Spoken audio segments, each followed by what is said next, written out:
So I'm going to talk about some work that was funded through the Science of Behavior Change program, and specifically through the National Cancer Institute funding through that program, but also by a grant from the National Institute on Aging to my colleagues Kevin Volpe and David Ash, which established a research platform, a web-based research platform that's enabled us to do much larger scale studies than we were previously able to do at much lower cost.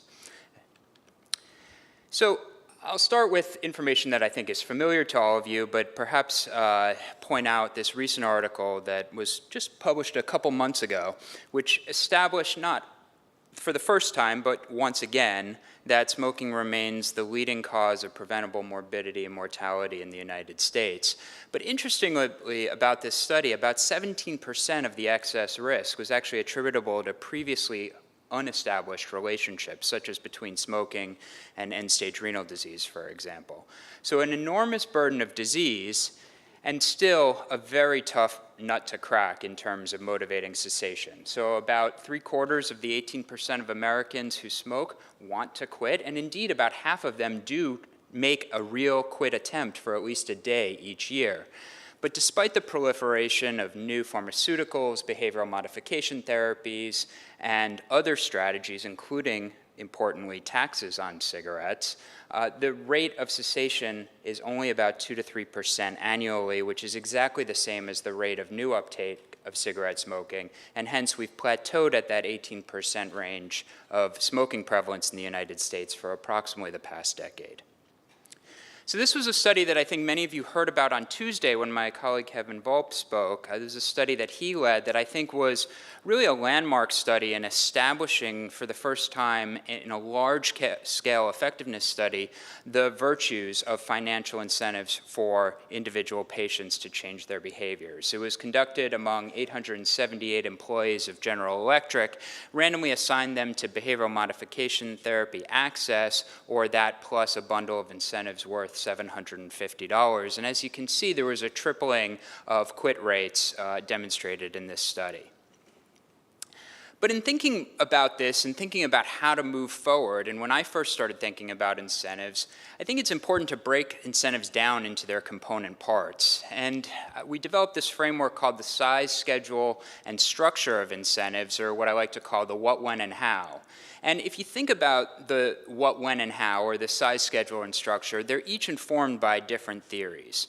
So size is informed by common sense for the most part, but also classical economics, which says that all things equal, a larger incentive should be more effective than a smaller incentive. But of course, a larger incentive is also more costly. Schedule comes from the fields of contingency management and operant psychology, which basically hold that any given incentive ought to be provided more immediately upon documentation of the desired behavior change, more frequently, and for a longer period of time.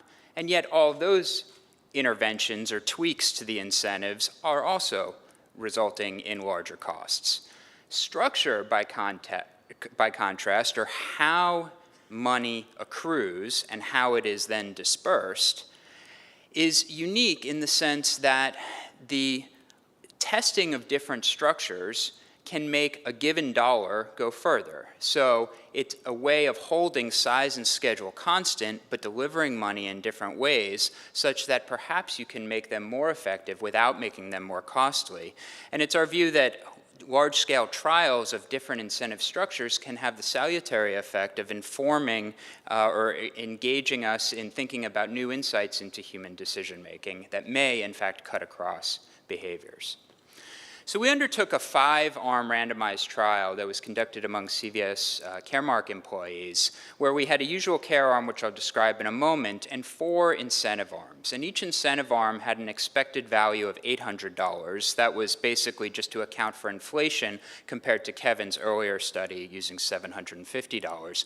But it delivered those $800 in 4 different ways. So 2 of the arms focused on pure rewards, so it was an $800 reward approximately for achieving the desired outcome. And in 2 cases, we used deposit contracts to build on loss aversion, where we required people to deposit $150 of their own money using a credit or debit card, and then they would get that back plus an additional $650 if they achieved smoking cessation. And then within the pure reward arms and and then the deposit contract arms, we also had a group-oriented arm that matched 6 individual smokers by virtue of proximity of their target quit dates into 2 different programs, a collaborative rewards arms where the amount that each individual member of that group of 6 got paid increased as a function of the number of people in that group of 6 who quit, or a competitive deposits arm where all of the money that people could accrue was put into a pool, and then that pool was divided only among those who succeeded.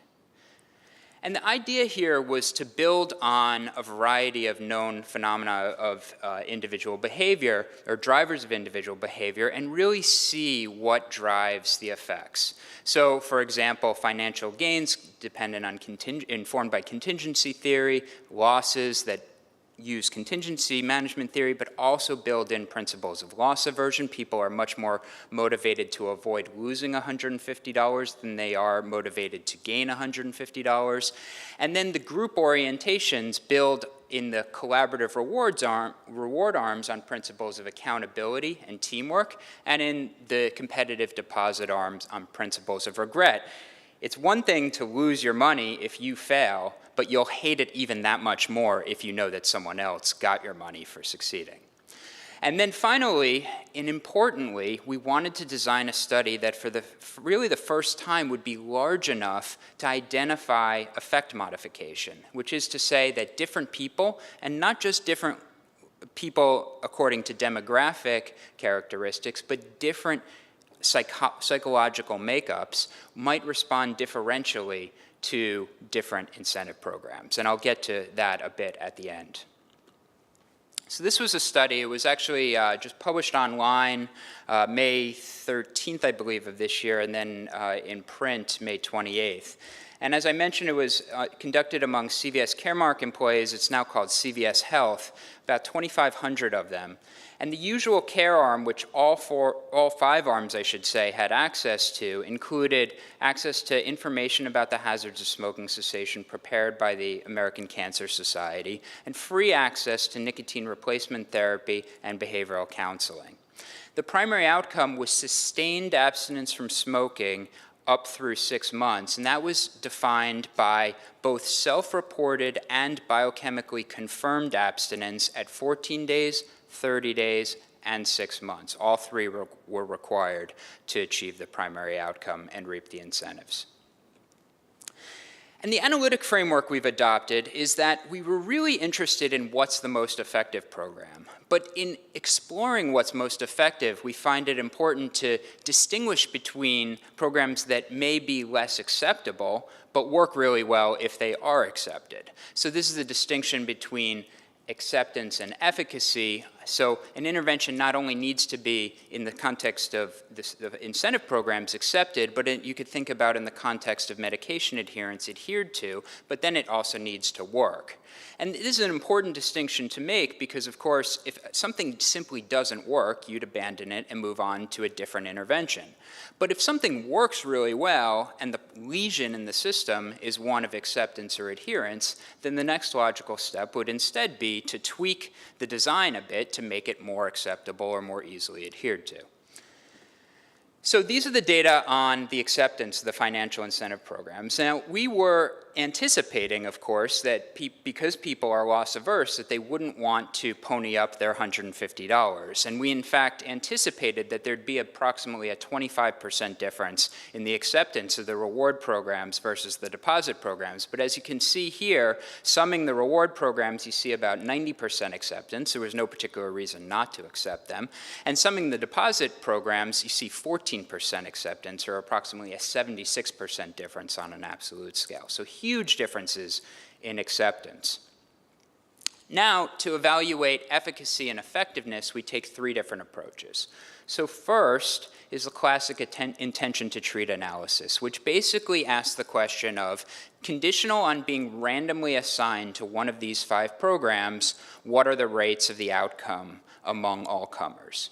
And that's, of course, free from bias in terms of evaluating effectiveness, but in the setting of interventions that have differential levels of acceptance can give you a watered down or diluted sense of what actually works the best. So it won't really answer that important efficacy question in the setting of large differences in acceptance.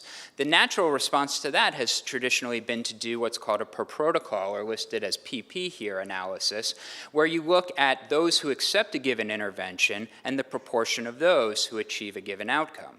But of course, that's biased because there are lots of things that differ about people who, for example, will accept a deposit contract compared to people who would only accept a reward-based program. We would imagine, and indeed we find, that people who accept deposit contracts are more motivated to quit or have other things about them that make them more able to quit that aren't captured just by looking at whether they accepted an intervention.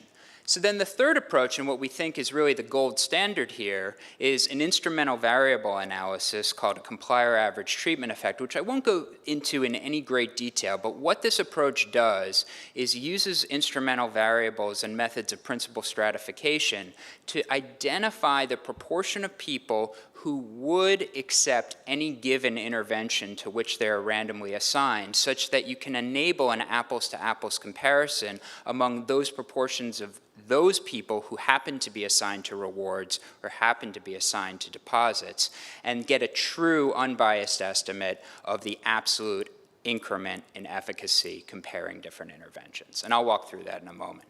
So these are the primary results looking in the intention to treat model. And make a few observations here, just looking at the primary outcome at 6 months. So first is you see, again, a tripling of the quit rates at 6 months in the reward-based arms, which is a very reassuring example of replication in science, which of course is something we don't always get to do, and particularly when we do it, we don't always see exactly this clean of a result. So exactly the same finding as in Kevin's earlier study published in 2009. The second thing we find is that overall reward-based programs are more effective than deposit-based programs, about 16% compared to about 10%. And finally, contrary to our hypotheses, we find that group-oriented incentive programs are not more effective than individual-oriented incentive programs, although an important caveat there is that these are groups of 6 people who did not previously have existing relationships with each other. And that was a necessary acquiescence on our part because this was a nationwide randomized trial, so it was just implausible to get people who previously knew each other. And our conclusion here is not to say that group-oriented incentives can't be better than individual-oriented incentives, but that we shouldn't automatically assume that they will be better. We need to actually put them to the test. So those are the intention to treat analyses. These are the per protocol analyses, and here you see, of course, a different story. So among people who, in fact, accept deposit programs, they do really well. They have a 52% success rate, which, of course, blows any other intervention for smoking cessation out of the water by a wide margin, compared to 17% for the reward-based programs. But as I mentioned, that's a biased comparison, and the difference is unlikely to be that big.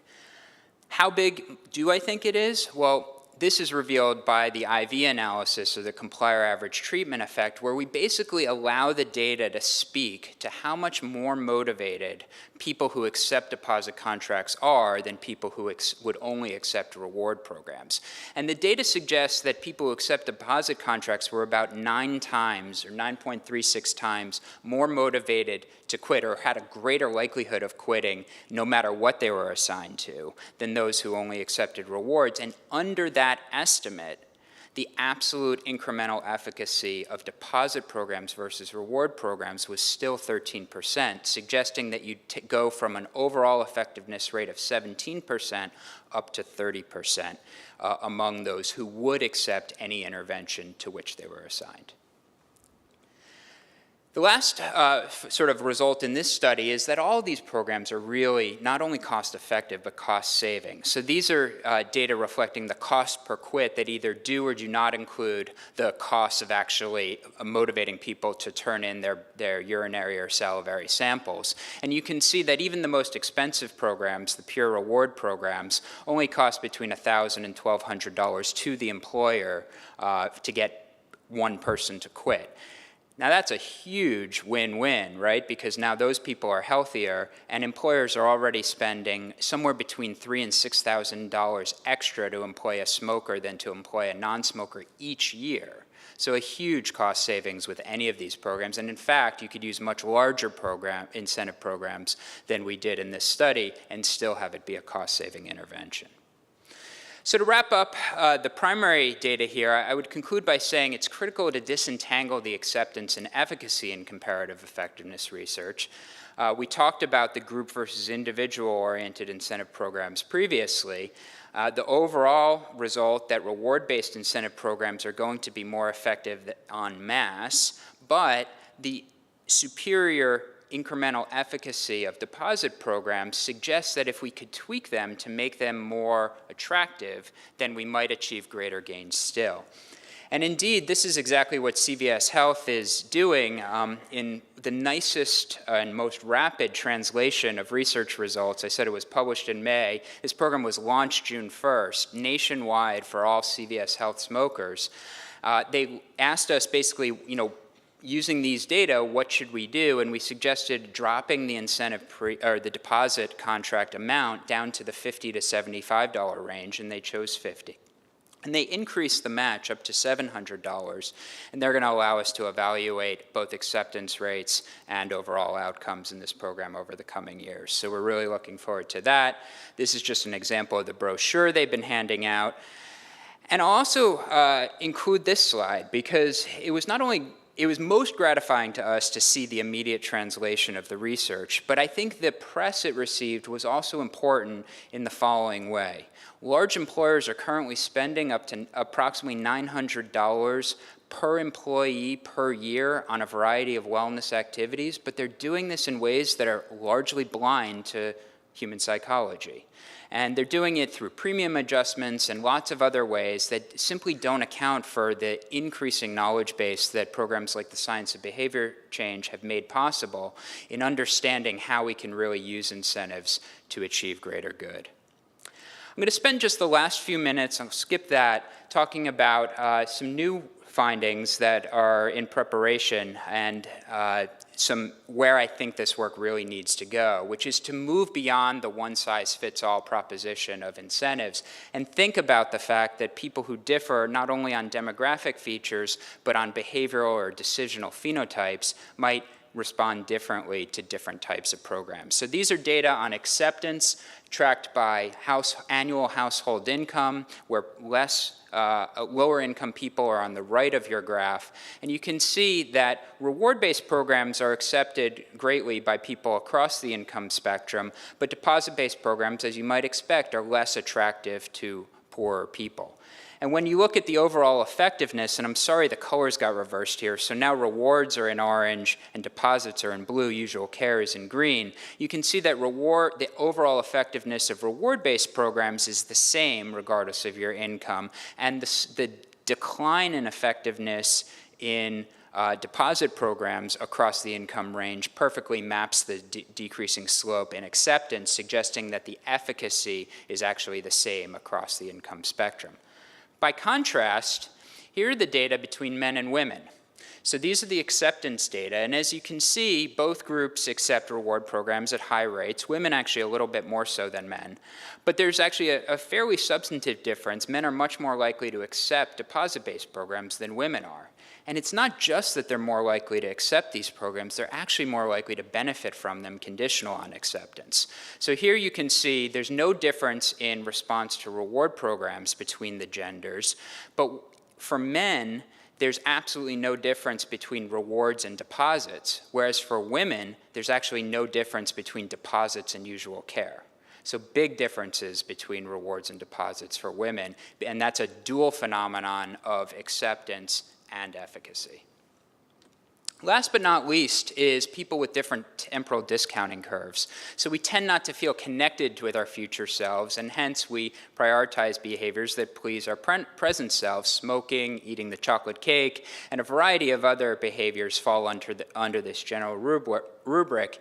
And indeed, we find that people with the steepest temporal discounting curves, i.e. those who are the most impulsive, are much less likely to respond to any of our incentive programs, all other things being equal, than those who are less impulsive at baseline. And this is the premise for a grant that we submitted for the second round of the Science of Behavior Change Initiative in collaboration with Kevin, who I mentioned before, as well as Joe Cable, a psychologist at Penn, where we're looking at interventions that can actually modify the temporal discounting curve in collaboration and conjunction with incentive programs to really try and target these people who are highly impulsive to see if we can motivate them to change their behavior, both in terms of smoking cessation and medication adherence. So I'll stop there. Lots of people to acknowledge who participated in this work. And again, thank you for the support and opportunity to speak to you today.